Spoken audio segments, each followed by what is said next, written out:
Good morning, coders. Welcome back to Mr. V at PCA. Happy New Year, happy new decade. Welcome to 2020. I know I'm a couple weeks late here, but we're just settling back into the school year, and I'm ready to get the channel back up and running. So I had an amazing winter break. I went off meditating in Joshua Tree, so I'm back. I'm super refreshed, and I'm ready to hit the ground running, making some content again. I thought I'd just start at the new year something simple, something light. I wanted to give a shout out to Board Game Club. So if you don't know, Fridays after school in my room, we've been playing some board games. I'm just going to give you guys like a little introduction to some of the games we have. So first game first, Coup. This game by the junior class got played so much this year. The cards are ridiculously worn. Like, look at that. It's so nasty. They're so nasty. It's gross. But we should replace this game, but we're just rocking with it for now. But Coup is a hidden identity game, I guess. So kind of like Mafia, if you've ever played that, is kind of the classic hidden identity game.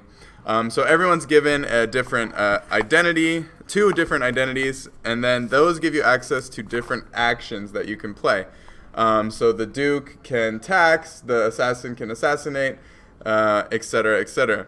But the secret is, the thing about this game is that even if you're not the Duke, you can still say I claim to be the Duke and I tax to make money. So and then the other players can say no, you're lying, or you're not actually the Duke, or you actually are, and then they die. So it's a game of deception, hidden identities, and you're just trying to make the most money and convince your friends to help you out instead of your other friend. So it's a really fun game. I kind of love this hidden identity genre. I've been playing a ton of these games ever since Mafia back in the day. I used to play Mafia in some IRC chat rooms. If you don't know what IRC is, you can Google it. But it's kind of like one of the first chat rooms. And I got a hook to Mafia, and I still love that genre. So it's really fun to play. And I have a large scale PCA version that I haven't rolled out yet, so hopefully we'll get to play that sometime soon. Next up is a similar genre game, One Night Ultimate. It's hard with my hands. One Night Ultimate Werewolf and One Night Ultimate Alien, which is just like a combo expansion to it. So this is same thing as Mafia pretty much. There's some townspeople, some werewolves. In the night, the werewolves eat the townspeople. Townspeople have to figure out who the werewolves are. The cool thing about this one is there's a phone app, so everyone can play. Not one person has to be moderator. Everyone can just play the game at the same time, and it's really quick. They're 10-minute games tops, so super fun, super quick. Lots of yelling and screaming and disappointment. But another hidden identity game. My last hidden identity game I have right now is The Resistance. So The Resistance is, again, secret identity game, but in this one you're trying to work in two teams that are slightly different than werewolves and villagers. You have the Resistance, and then there's like spies trying to go. So the mechanics are really different. So each turn, the team leader decides who's going to go on a mission. And then if the rest of the team approves of that mission or not, you go out, and then they either succeed or they fail at the mission, depending on who you sent out. So if you sent out some spies, they're probably going to drop a fail card on you, and then your mission fails, and you're like, oh no, someone we sent is a spy. Otherwise, you get some successes, and then you're like, yes, we're gonna win this competition. So super fun hidden identity game, up to 10 players, which I think is really cool. It's really fun with a lot of players, and it's pretty balanced. So I think it's a great game, again, in the hidden identity genre. So love those games. I think they're really great to get to know each other and to practice lying. Not that lying is a good thing, but having some deception skills is useful in life. Okay, so next game. This is my only word game right now. Codenames. Super fun. I need to get like Bananagrams or Scrabble. I really like word games. My mom always wins at word games. My dad gets mad. So I don't have too many yet, but I think I'm gonna try and work on that. But it's pretty cool game. You'll get a bunch of these on the board, these little just words. So let's see, I got copper and Berlin. So I have to try and give a clue, one-word clue that gets my team members to guess copper and Berlin with a one-word clue. And that, man, I don't know how to do that. So I probably might give a one-word clue. How can I get you to guess copper? I could say wire, 1, and then you have to guess the word copper on the board. So there's 25 words laid out at the same time, and you got to give clues to get your teammates to guess the words. Really fun game. We've been having a blast with it. Next up, we got Carcassonne. This is a classic game. I first learned about my freshman year of college, but it's so chill. It's so much fun. And it's a peaceful game. Like you're just a peaceful peasant in the age of castles and farming. So basically, there's just these little tiles that have pictures on them, and then you just have to match the picture so it looks right. So you can see here, grass to grass, that's good. Here, castle to grass, not good. Good, not good. You just got to keep placing tiles to make the Carcassonne, the empire, look nice, and there's some points that go along with it. But the fun in this game really is just making a really nice looking little town of castles and roads and lakes and stuff. Really a top-notch game in my opinion. Next up, we have When I Dream. So this one and the next one are like a kind of new style of game for me, but I'm having a lot of fun with them. They're very artsy, like storytelling games, I guess is what I would call them. So this one, When I Dream, I've only played it once, but I thought it was pretty fun, and the art style is amazing. Like, look at that robot in a notebook. We got a train sink.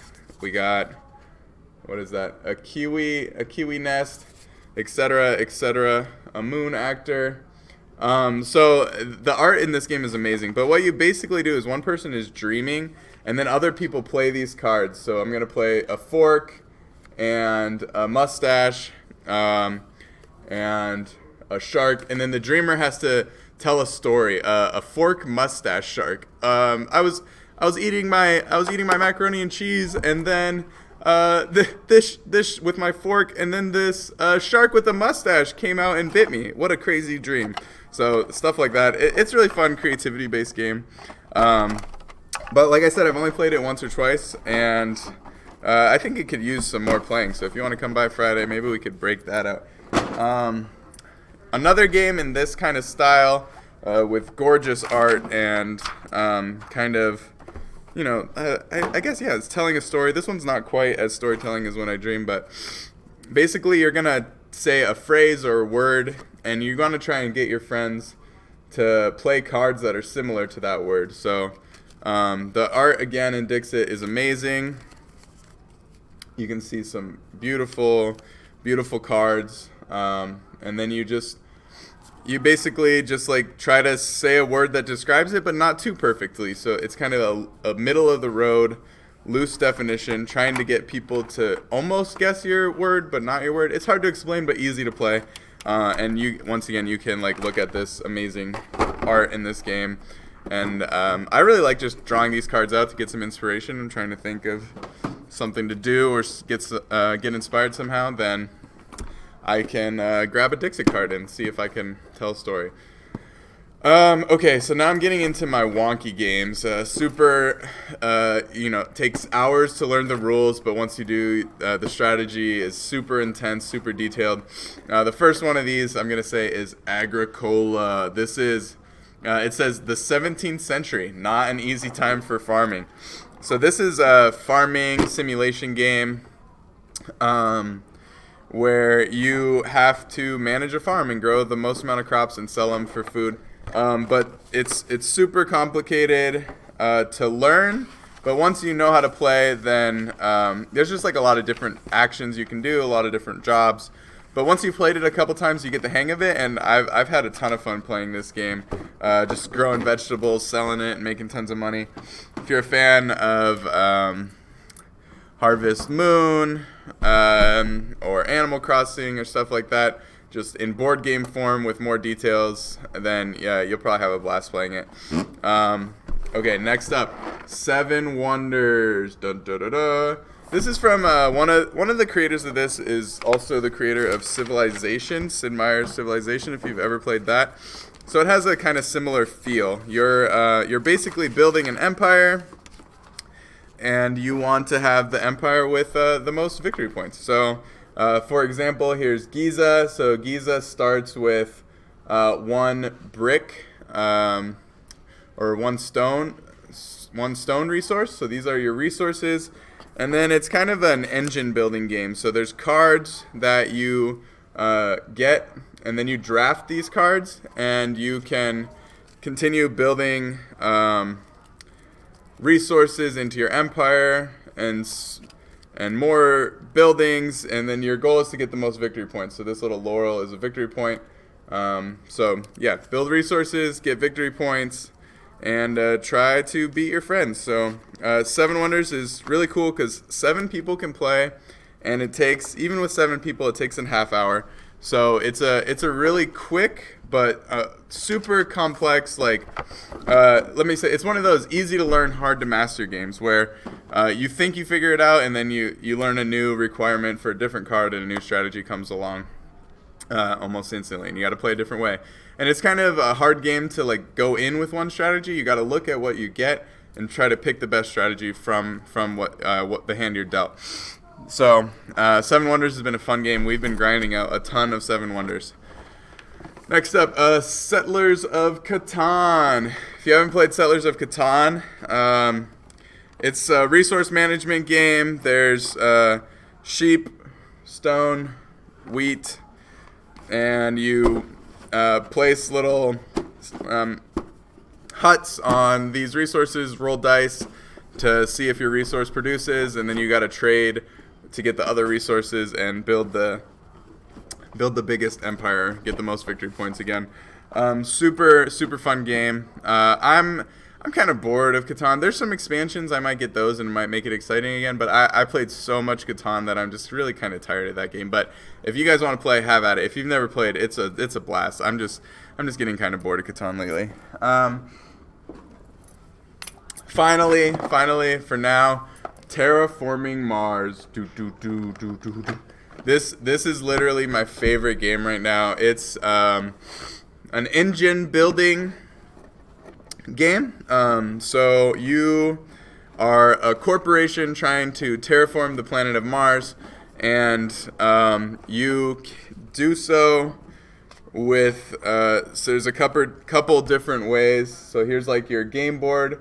So in this place is your production, and then you put actual resources up there, so you can get money, titanium, steel, heat, and grass. And basically you're trying to add to the heat of Mars, you're trying to add oxygen to the planet, and you're trying to build some oceans on Mars so that humans can live there, because we destroyed our planet and now we're terraforming Mars so we can live there. But it's a really fun strategy game, deck building. It's different every time. There's a ton of variability. It is a long game. It takes probably 2 hours to play, but I find a lot of depth in every decision I'm making, and it's super enjoyable for me. So Terraforming Mars is probably my favorite board game at the moment.